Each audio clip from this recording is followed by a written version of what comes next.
say? I was drafted on August the 18th, 1944. I have to think a second.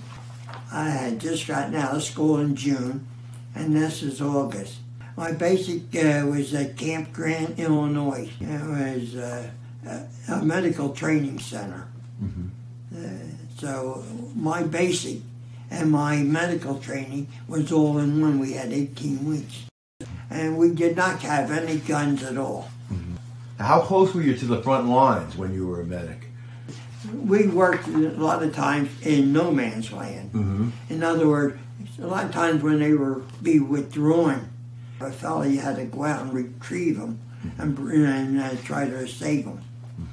Were you ever under fire as a medic? Oh, yeah, constantly. I came in to establish one of the first evac hospitals in the Utah Beach area. That's where I landed. Yeah, we traveled no man's land a lot. We were fighting through the hedgerows trying to get to Sherburne. Oh, okay. All right. So you're on the peninsula, yeah. So then when somebody notified us there's a German laying in the middle of the road, right where there's a sharp bend in the road. And was probably wounded. So they sent our letter teeth down as we're starting out from the aid station. And somebody hollered, "Watch, it may be an ambush," because we couldn't see around the corner of the bank. Oh, okay. So we waited up. When we got close, we were trying to watch them. We saw there was nobody there, so we continued. We rescued the German and brought him back, and then evacuated him to the rear to get treatment. And then we went on, and we continued on. We were going across an open field, and the Germans threw white phosphorus shells on us, and we had a lot of casualties.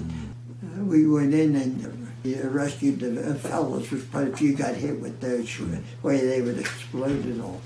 Were you ever injured yourself? In the hurricane. I survived all the way up to the hurricane. So anyway, we went through the hedgerow country, fighting through there. Liberated Sherburne was liberated on June the 25th. On June the 26th, we moved from nearer the port in towards the middle of Sherburne, like to the Louis Pasteur Hospital. And as we're going in, there's some troops coming out. And they were from the 79th Division of the 314th Infantry Regiment, B Company. That was the same company my father was in World War I. Oh, for crying out loud. It was a coincidence. And the aid man coming out was a fellow who was drafted with me. We went through training and all. We got separated in England. He wound up with the same outfit my father had been in World War I. And he was the aid man for that group. So then we were there a few days. Well, one day, the German colonel and his staff was running the hospital. And they declared it an open hospital where the Germans were going to continue to operate it, the colonel and the German staff, until we could bring American personnel up from the rear to go in and run the hospital. The German colonel needed some supplies. There was another hospital they had, an underground hospital on the western side of the city. So one of our Jeep drivers had to drive him over to the hospital. He got the supplies, and he turned around and gave our Jeep driver three bottles of real good liquor. So you were a moving hospital. No, we weren't a hospital. Now I'm with what they call aid stations. Now the aid stations was responsible for putting the aid men with the companies. And they had litter teams who would go out. Now in World War I, you can saw them with 2 men. But in World War II, we had 4 men. Because of different type of war, they had trench warfare, which they only were close quarters of them. We were all over the country. We had no, we dug our own holes and all. You would stop, you'd dig in and try to dig a hole in it. So you have some protection. So you're always on the move. Anyway, once this tank. Now, when a tank moved, they had the heavy tread. and when they moved, you would hear it. But for some reason, it was not a sound. But all once this 88 gun comes over the hedgerow.